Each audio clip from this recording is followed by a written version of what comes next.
Hey guys, I wanted to talk to you briefly today about strategic placement or stacking.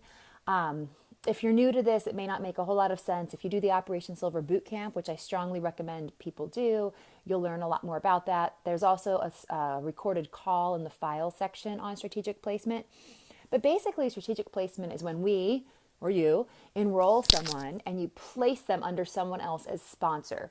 For example, we might enroll someone today and place them under whoever, Mary Slight, as sponsor.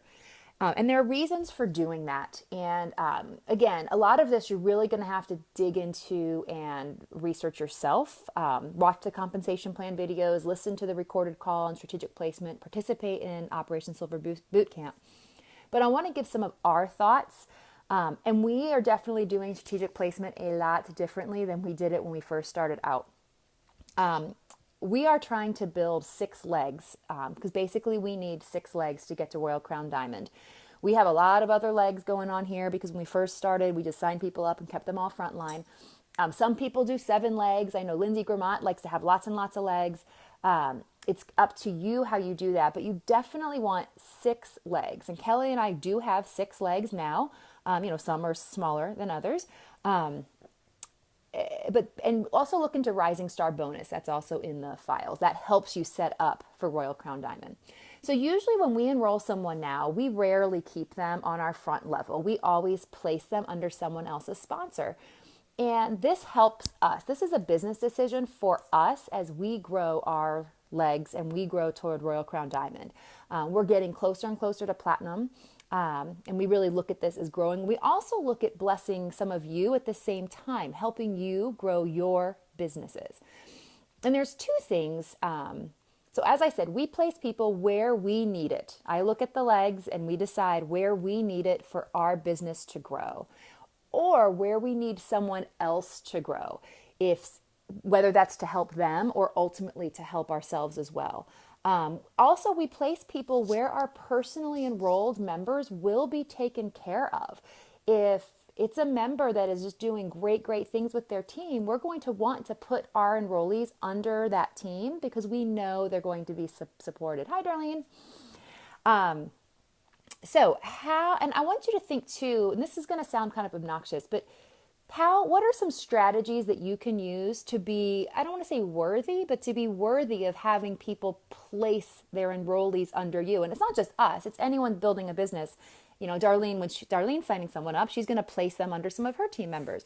So what could you do that would make it likely that somebody's going to place people under you? A couple of things that Kelly and I look for. We choose a sponsor who is showing themselves as being committed and active in the business. If they're not doing the business, we generally don't want to put people under them. It's the word worthy was just awkward, but you know what I'm saying. We want to put people under people who are doing it as a business or who are maybe just starting to do it as a business and are showing some, spunk.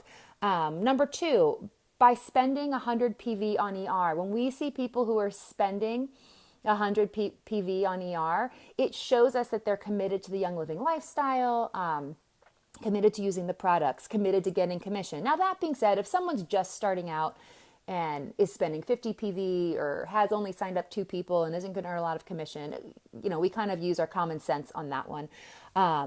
So exceptions can definitely be made. Number 3, we choose a sponsor who's committed to training and learning. If we see people who are choosing to learn, no matter what the resources are, right? If it's Danny Johnson, Richard Bliss-Brooke, if it's participating in Operation Silver Bootcamp, we know you're all busy, but if we know you're doing this as a business, reading the things in the pinned post, committing yourself to learning, then we're going to be more likely to place people under you or someone on your team as a sponsor. Number 4, if a sponsor is contributing in the Facebook groups, asking, answering questions, tagging your members. I keep looking at my notes because I have notes. Giving information, sharing when you can. Judy, who's on right now, is really good at doing this. Yay, congrats, Judy. Number 5, sponsor who is actively working to grow their business. So if we see people who are working to grow their business. Number 6, a sponsor who is currently already taking really great care of the people on their own team. People, they're supporting their own members. We do have some exceptions for this. When there's a family member that we're building under, for example, like my brother is a leg. My brother isn't really even using Young Living, so we're using it as a leg. It's going to bless him in the long run. He will end up using oils, I think, eventually, and it's giving us a leg. Kelly's sister. There are people that we will use as sponsor who are not doing it as a business, but that would be more, I would only do that for family members. And again, strategically, because it's building our business as we head toward Royal Crown Diamond. And then it's also helpful to bless a family member.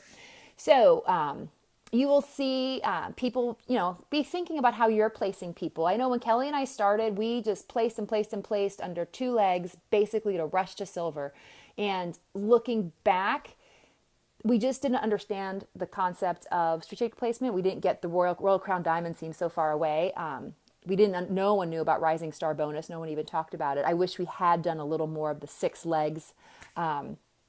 Anyway, we didn't. All right, lesson learned. Learn from our mistakes. So build 6 legs or 7 or 8, but build for Royal Crown Diamond. And really think about who you're choosing to be as your sponsor. And when we put someone as a sponsor, we don't get rid of our person. If I sign up Jane Doe today and I put them under somebody as sponsor, it's not like, okay, see you, Jane Doe. I'm never going to talk to Jane Doe. No, Kelly and I are still very much invested in the growth and support of that Jane Doe, but we're placing Jane Doe on a team that they'll also just get additional support and amazing resources. So that's my thoughts on strategic placement. I'm feeling very inspired by the diamond videos. So I keep having notes that I want to share with all of you guys. Yeah, Judy, that's exactly right. Yeah, and you can eventually, if people, again, if someone was just building for silver, right, and just building 2 legs, there's a possibility that one of those legs could be a Lindsay Grammont. Could be a Royal Crown Diamond, and then you're sitting there like, well, shoot, I've got the thunder thigh leg, and then I don't have enough. It's crazy. So build for Royal Crown Diamond. Let me know if you have any questions, and have a good day. Bye-bye.